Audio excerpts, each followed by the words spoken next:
Jadi saya mengikuti perjalanan hidup sampai tuntas. Itu dari mulai tokoh-tokoh yang saya ingat ya, seperti Agus Salim, kemudian saya baca bahkan yang dari luar, atau Thomas Alva Edison, Mozart, kemudian Sahrir, Cokro Aminoto, Pangeran Diponegoro. Semua cerita-ceritanya itu adalah dari buku-buku yang saya pinjam di sini. Dan yang saya ingat ada dua hal. Saya dilatih tanpa sadar untuk punya minat baca. Lalu dilatih dan kita tahu juga dulu juga Wong Yogyo, jadi nggak asing lah dengan Yogyo. Beliau adalah Bapak Anies Baswedan. Kita tahu beliau adalah capres. Selamat sore Pak Anies. Selamat sore Pak Otto. Ya. Senang bisa kembali ke Jogja. Mungkin bisa dikemukakan ada kunjungan kenapa? Ada kesan-kesan untuk Jogja? Senang sekali Pak kita ke sini dan ini ada undangan acara tadi. Dan setiap kali ada undangan dari Jogja itu saya selalu senang. Apa kesan-kesan untuk Jogja, Pak Anies? Ya, kalau saya bukan kesan-kesan, ini rumah saya di sini. Jalan Kaliurang. Makanya saya itu kadang-kadang gini, kalau datang dengan anak-anak gitu ya, terus anak-anak bilang mau jalan-jalan ke Malioboro, buat saya itu kayak aneh, Pak. Karena Malioboro itu masa kecil saya, rumah saya di Taman Yuwono, Ndaken. Ya. Itu Malioboro Mall belok kanan. Jadi masa kecil itu ya jalan-jalan main-main itu ya di Malioboro. Malioboro itu kampung masa kecil saya, Sosro Menjuran. Kemudian, jadi kalau sekarang itu datang ke sini dengan keluarga terus anak-anak mau jalan-jalan itu rasanya unik Pak, jalan-jalan di masa kecil sendiri gitu ya.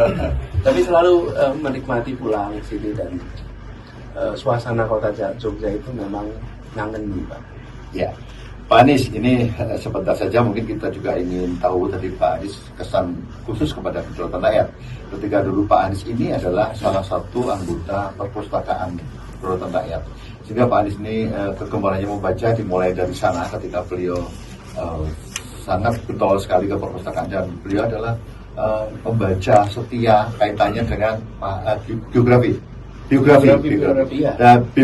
para tokoh-tokoh yang terkenal ini beliau mungkin bisa ceritakan. Silakan Pak. Gini, jadi saya tinggal di awal itu masa kecil saya di Taman Yuwono, kemudian sudah agak besar saya pindah di Jalan Kaliurang, KM5, persisnya Karangmuni. Nah, orang tua saya itu mengizinkan saya pergi naik sepeda pakai jalan aspal hanya kalau ke perpustakaan KR. Kalau saya mau main di sekitar rumah boleh, karena naik sepeda waktu itu jalan tanah. Tapi kalau mau pergi yang agak jauh hanya boleh kalau ke KR. Dan KR itu kenapa? Karena saya didaftarkan di perpustakaan anak-anak KR. Jadi saya ini seminggu bisa 2 kali, bisa 3 kali kalau sore dari Jalan Kaliurang ke sini. Jadi Jalan Kaliurang, lewat Terban, terus Jalan Jenderal Sudirman, Mangkubumi, terus sampai di sini. Nah, di situ saya baca banyak buku-buku, pinjam, kebalikan lagi pinjam. Jadi kebiasaan meminjam buku, kebiasaan membaca, kebiasaan untuk menuntaskan bacaan itu dimulainya dari KR. Dan pengalaman saya itu berbekas sampai sekarang.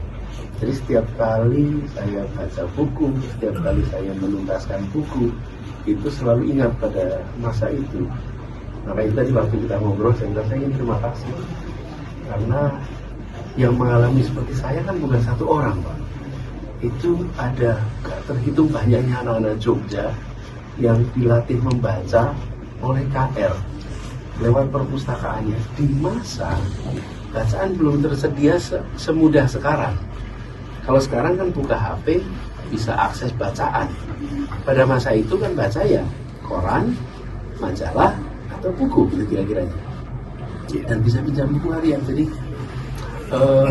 saya tadi kita masuk di tengah situ, itu saya jadi ingat sebelah kanan itu dulu ruang perpustakaan anak-anak KR. Iya, gitu Mas. Betul. Pak Anies, jadi sahabat KR Radio di mana saja, saya kira itu tadi pesan-pesan yang menarik.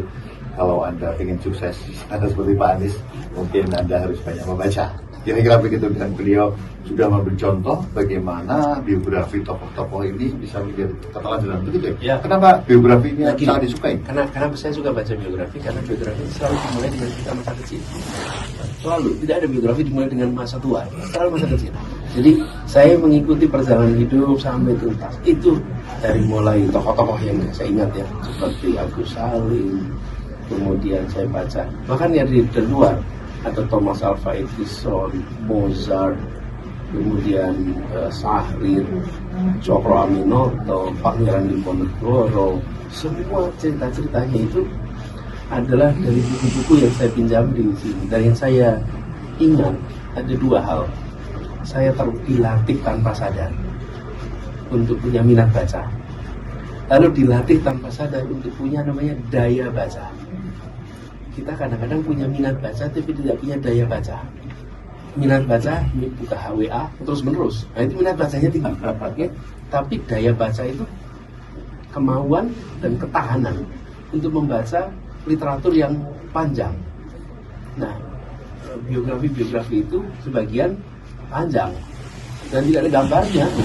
Ada foto sedikit, tapi mayoritas adalah narasi yang membangkitkan imajinasi. Jadi saya bersyukur sekali waktu itu diarahkan oleh orang tua untuk jadi anggota perpustakaan KR, dan saya rasa yang merasakan seperti saya ini ada banyak sekali orang di Jogja seperti saya.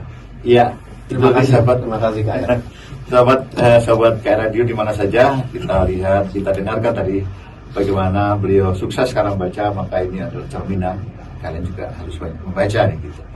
Baik Pak Anies, pesan terakhir nih di dialog ini. Kira-kira di tahun 2024 mendatang ini kita sebut sebagai tahun politik. Mungkin apa sih yang kemudian menjadi pegangan kita supaya tahun politik itu bisa kita lewati dengan baik?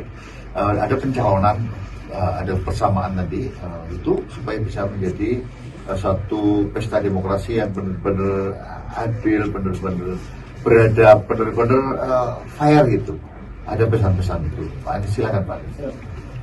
Bagi kita semua gunakan critical thinking, kemampuan untuk selalu kritis, menerima informasi, kemudian bisa mengkritisi, bisa menseleksi, dan dengan begitu menjaga objektivitas. Itulah yang ya kita idealnya kita miliki. Nah, pada ujungnya semuanya adalah pilihan, dan ketika memilih kemudian prosesnya selesai, ya kerja sama-sama lagi. Jadi ini adalah sebuah proses demokrasi yang wajar, dinikmati dengan sukacita.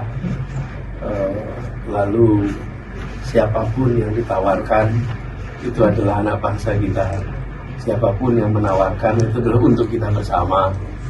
Jadi pandang ini sebagai saudara sebangsa, pandang ini sebagai ikhtiar bersama. Dengan begitu kita lebih rileks melewatinya. Iya. Baik, tadi pesan-pesan menarik dari Pak Anies Baswedan, salah satu calon presiden mendatang. Jadi tentu beliau juga sebagai praktisi sekaligus ini menarik pesan-pesannya, dan mudah-mudahan ini bisa dilaksanakan oleh bangsa Indonesia. Baik, para sahabat KR Radio di mana saja berada, saya Okto Lambito, dan terima kasih sekali kepada Pak Anies Baswedan yang telah hadir di studio sore ini di tengah-tengah kesibukan yang luar biasa tadi. Nah, maka saya pesankan dengarkan terus KR Radio 107,2 FM, media informasi dan hiburan. Selamat sore, terima kasih Pak Anies. Terima kasih, Pak Betul. Ya.